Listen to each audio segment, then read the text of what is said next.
Hello everyone, welcome back in this session. Let's continue active and passive voice without further delay.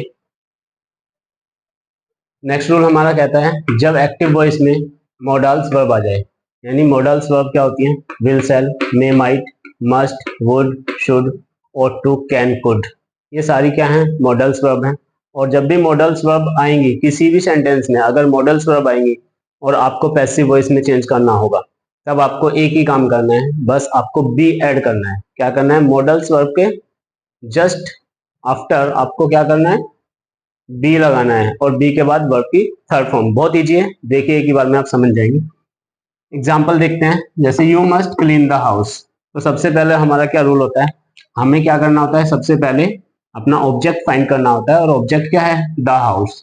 तो हम यहाँ पे लिखेंगे P, passive के लिए पी, और ये एक्टिव है, तो क्या लिखेंगे? The house.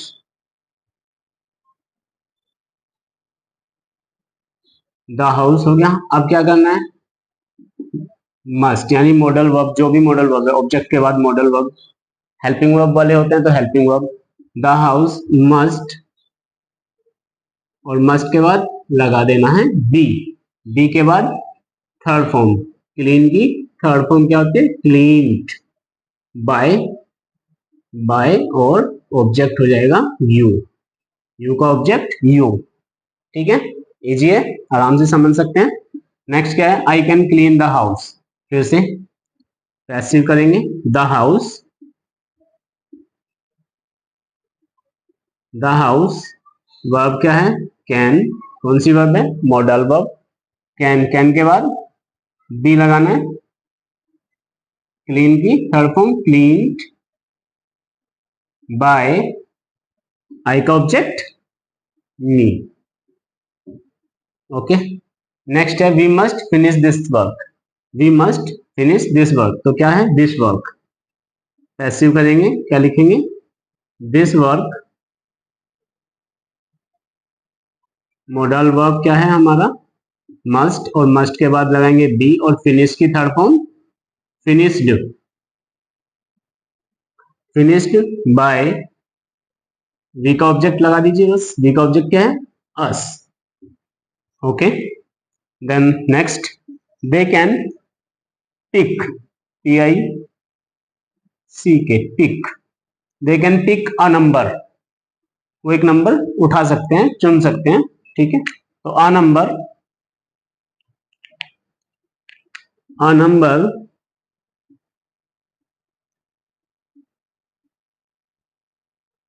A number can be, pick का हो जाएगा पिक्ड, बाय, और दे क्या? दे का जो ऑब्जेक्ट होता है वो होता है देम। नेक्स्ट है you ought to help her. Object क्या है? हर, तो हर जब सब्जेक्ट बनेगा तो क्या हो जाएगा? सी। सी हो जाएगा, और ought to, O U G H T, ought to.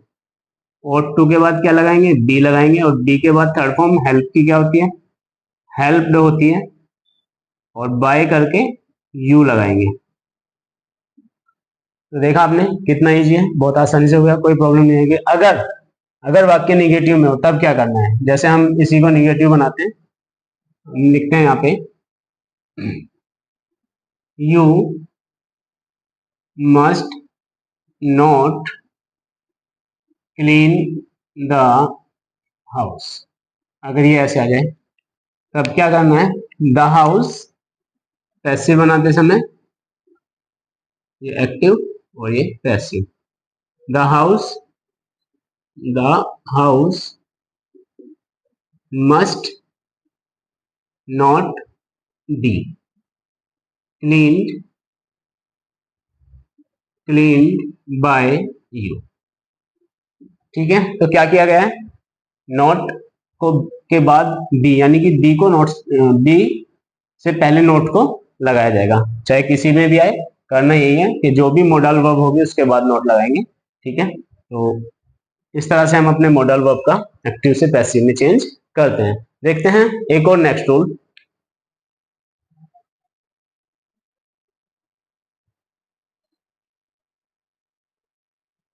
ठीक है जी, नेक्स्ट रूल देखते हैं क्या है। नेक्स्ट रूल कहता है अगर वाक्य इट इज टाइम टू से शुरू हो तो।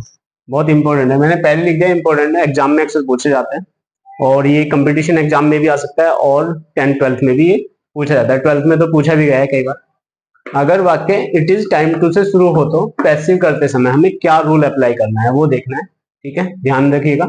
रूल क्या होगा, इट इज टाइम फॉर, अब यहाँ पे टू है, यहाँ पे फोर के बाद ऑब्जेक्ट के बाद क्या करना है, टू बी और फिर V3। तो इस तरह से हम इस रूल को अप्लाई करके ये कुछ एग्जाम्पल्स हैं, देखते हैं और समझते हैं। That will make some sense. It is time to shut the door, तो क्या हो जाएगा, इट इज, ये ध्यान रखिएगा, ये क्या है, एक्टिव वॉइस है आपका और ये आपका पैसिव वॉइस है। इट इज टाइम फॉर, ये तो रूल में है, it is time for plus object क्या है, द डोर,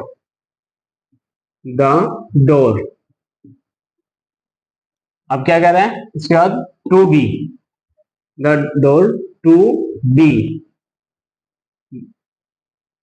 बचा क्या, वर्ब की थर्ड फॉर्म शट की होती है, फर्स्ट सेकंड और थर्ड क्या होती है, शट होती है। ठीक है, तो यहाँ पे आपने देखिए कैसे किया, इट इज टाइम टू को इट इज टाइम फॉर में बदला, उसके बाद ऑब्जेक्ट लिया, ऑब्जेक्ट क्या है, द डोर, और उसके बाद टू भी लगाकर शट को, यानी कि जो भी है उसकी थर्ड फॉर्म। सेकंड देखते हैं, it is time to open the shop, it is time for the shop to be open, third form लगाना। ठीक है, इट इज टाइम फॉर, उसके बाद ऑब्जेक्ट द शॉप, ये open the door, sorry open the door, मुझे लगा ये shop लिखा। तो it is time for the door to be open. ठीक है, to be open, third form. It is hard to please everyone, ये भी आ सकता है और ये बात एकदम सच है। It is hard to please everyone, प्रत्येक को खुश करना बहुत मुश्किल ही है, कोई हर इंसान तो आपसे खुश नहीं हो सकता, किसी से भी नहीं हो सकता। तो पैसिव बनाते हैं फिलहाल हम पैसिव क्या देखते हैं, इट इज हार्ड टू आया तो एक सेम अप्लाई होगा, टाइम की जगह हार्ड आया तो क्या करेंगे, it is hard for, it is hard for everyone, EVERYONE, everyone. उसके बाद to be, it is hard, to के स्थान पर क्या आया, फोर आया, उसके बाद ऑब्जेक्ट आया एवरीवन, फिर हमने क्या लगाया, टू बी लगाया, और प्लीज की थर्ड फॉर्म क्या होती है, प्लीज्ड। प्लीज, वैसे प्लीज जब वर्ब के रूप में आता है तो उसका मतलब होता है खुश करना या खुश होना, और यहाँ पर इसकी थर्ड फॉर्म लगाई तो प्लीज्ड। तो it is time for everyone to be pleased. इस तरह के सेंटेंस भी आ जाते हैं एग्जाम में, इनको विशेष ध्यान रखना है क्योंकि बहुत कम लोग बताते हैं, मतलब कहने का ये है कि कई किताबों में मिलते भी नहीं है, कुछ ऑथेंटिक बुक में ये दिए होते हैं। ठीक है, तो इसके बाद कुछ और सेंटेंस देखते हैं जो इंपॉर्टेंट है, और आज कोशिश करेंगे कि हम अपने पैसिव की सीरीज को कंप्लीट कर दें यहीं पे, जितनी भी हमने 3 से 4 वीडियो, छोटी छोटी वीडियो डाली है। तो अगर आप शुरू से देखते हैं तो आपको आपका डाउट बिल्कुल क्लियर हो जाएगा एक्टिव और पैसिव को लेके। ठीक है, तो अभी एक दो और रूल्स देखते हैं, या जो भी एग्जाम्पल्स हैं, जो इंपॉर्टेंट एग्जाम्पल्स हैं जो बोर्ड में अक्सर आते हैं, वही अभी हम यहाँ पे सॉल्व करेंगे।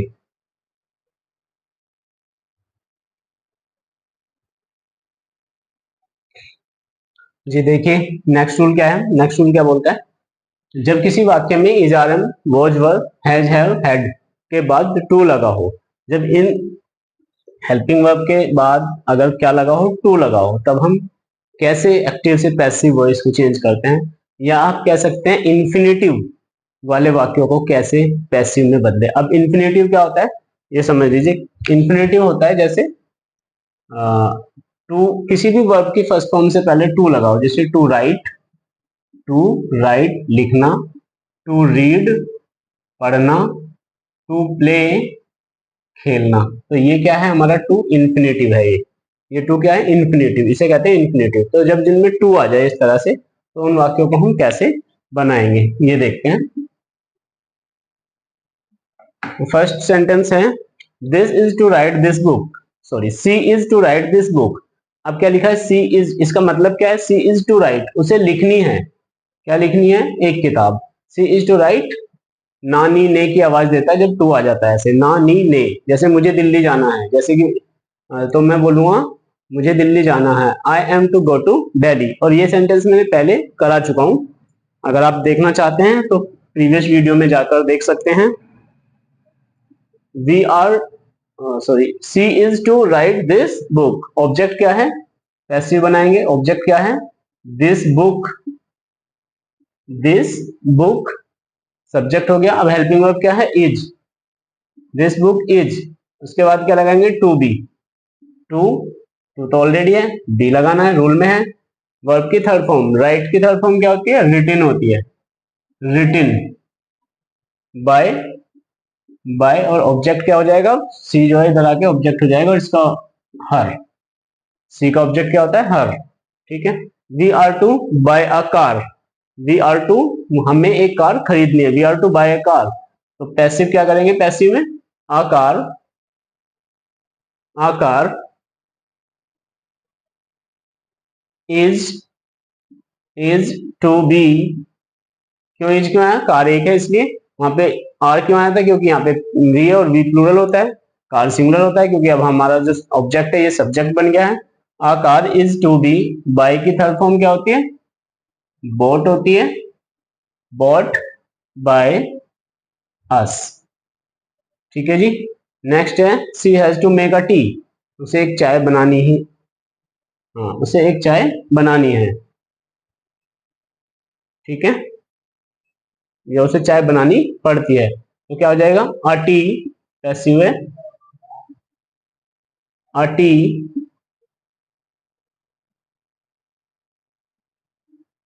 अ tea has to be, make की थर्ड फॉर्म हो जाएगी मेड, मेड बाय हर, ठीक है।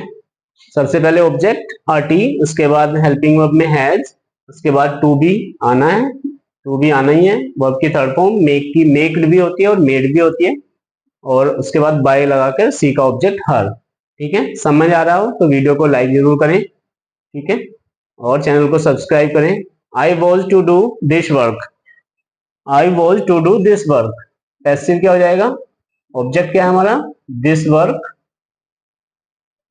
This work was to be, to be third form क्या है, डू की क्या होती है, डन होती है, done by me, done by मी।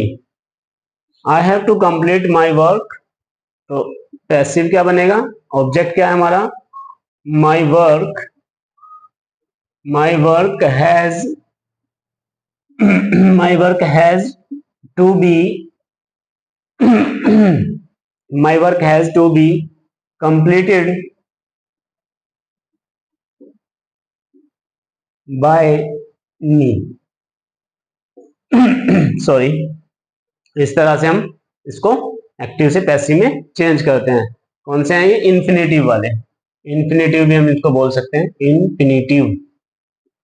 और आपको याद रखना है इन्फिनेटिव क्या होता है, जब वर्ब की फर्स्ट फॉर्म से पहले टू का यूज होता है तो उसको हम इन्फिनेटिव कहते हैं, ठीक है। देखते हैं कुछ और एग्जांपल्स।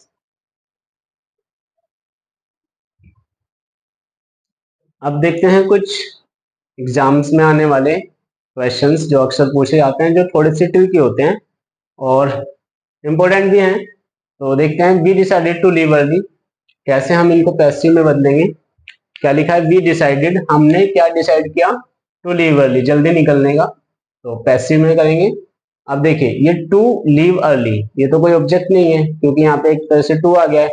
अब यहाँ ये सेंटेंस कितना है, वी डिसाइडेड, और यहाँ पे क्या आ गया, टू आ गया, टू लीव अर्ली, ये तो मतलब छोड़ने के लिए कह रहा है, तो ऑब्जेक्ट नहीं है, तो ऐसी कंडीशन में हम क्या करते हैं, इट का यूज करते हैं, it is, sorry it was, it was क्यों है, क्योंकि ये डिसाइडेड है, और डिसाइडेड क्या बताता है कि पास्ट में, और पास्ट के सेंटेंस वॉज और वर से बनते हैं, तो इट वॉज। अब हम डिसाइडेड यानी वर्ब को लिख देंगे, decided, it was decided to leave early. बाद का वाक्य ऐसे ही रहेगा, कोई टफ नहीं है, बस समझने की बात है। It was decided to leave early. कह रहा है circumstances will oblige me to go. परिस्थितियां कहती हैं कि मुझे जाना होगा। ठीक है, तो परिस्थितियां, अब ये क्या करना है हमें, जब हम इसका ऑब्जेक्ट सॉरी जब हम इसका पैसिव बनाएंगे तो सबसे पहले हम क्या फाइंड करेंगे, ऑब्जेक्ट फाइंड करेंगे। ऑब्जेक्ट इसमें दिया हुआ है मी, ये वर्ब है, ये हेल्पिंग वर्ब है, और सर्कमटेंसेस से शुरू किया गया है। सर्कमटेंसेस कोई सब्जेक्ट नहीं है, तो जब ये सब्जेक्ट नहीं है, ये परिस्थितियों को दर्शाने वाली बात है, यानी परिस्थिति के लिए आया है, तो हम सबसे पहले तो इसका ऑब्जेक्ट फाइंड करेंगे। ऑब्जेक्ट क्या है हमारा, आई, और आई के साथ हम सेल लगाते हैं, आई सेल बी, विल सेल के बाद साथ बी आता है। ओब्लाइज की थर्ड फॉर्म क्या होती है, obliged, O B L I G E D, obliged. I shall be obliged, अब ये क्या हो जाएगा, to go, to go. Circumstances को नहीं लिखा जाएगा। ठीक है जी, नेक्स्ट क्या कहता है, नेक्स्ट कहता है they said that honesty is the best policy. वे कहते हैं कि ईमानदारी सबसे अच्छी नीति है। तो इट इज सेड, ऐसे सेंटेंस जिसमें दो वाक्य डेट से जुड़े होते हैं, दे सेड और फिर डेट से जुड़े, यानी जैसे हम डायरेक्ट इनडायरेक्ट करते हैं उस तरह से थोड़ा। तो दे सेड दैट, तो जब डेट से पहले के वाक्य को it is said, it is said, ये इज नहीं आएगा, it said that, it said that honesty is the best policy. बाकी बाद वाला वाक्य सेम रहेगा, honesty is the best policy, best policy. ठीक है, फिर से दे say that he had died, तो दे से को क्या करेंगे, it said, it said that, देखिए बाद वाला पास्ट में है, हाँ, तो ये जो है इसको भी हम पास्ट में ले जाएंगे। इट सेड दैट, से का सेड हो जाएगा, it said that he had died. बाद वाले वाक्य में, दैट के बाद वाले वाक्य में कोई चेंज नहीं आएगा। नेक्स्ट है someone has stolen my purse. Someone has stolen my purse, object क्या है, ऑब्जेक्ट है my purse, my purse. Has, has रहेगा, हैज वालों में क्या आता है, बीन आता है, हैज बीन स्टोलन, स्टोलन क्या है, थर्ड फॉर्म में, my purse has been stolen. अब समवन क्या है, अगर आपको याद हो पिछली वीडियो में हमने बताया था someone, everyone, everybody, somebody, nobody को हम ऑब्जेक्ट के रूप में लिखने की कोई आवश्यकता नहीं होती हमें, तो इसलिए हम सेंटेंस को इतना ही छोड़ देंगे, क्योंकि पता नहीं है कि किसने चुराया है, तो ठीक है, इसीलिए हम किसी को लिख नहीं सकते हैं। My purse has been stolen, ये इनफ है और राइट है। Nobody can touch the sky, कोई भी इसको नहीं टच कर सकता स्काई को, तो पैसिव में क्या करेंगे, the sky, the sky can't be या can not be touched.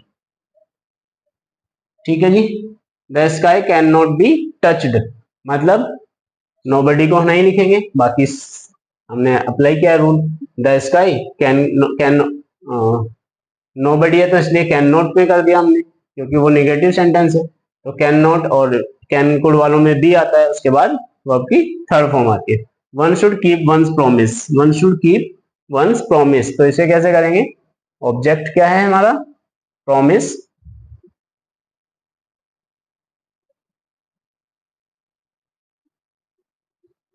Promise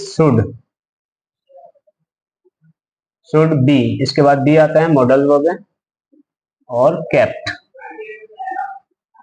kept keep की थर्ड फॉर्म। अब इसमें क्या हुआ है, एक तो वन और एक ये वंस, ये नहीं लिखे जाते हैं, ये किसी भी ऑब्जेक्ट और सब्जेक्ट के रूप में नहीं लिखे जाते हैं, इसलिए ये हो जाएगा promise should be kept. Okay, तो सेशन अच्छा लगा हो, सेशन को लाइक करें, सब्सक्राइब करें और शेयर करें। Thank you for watching.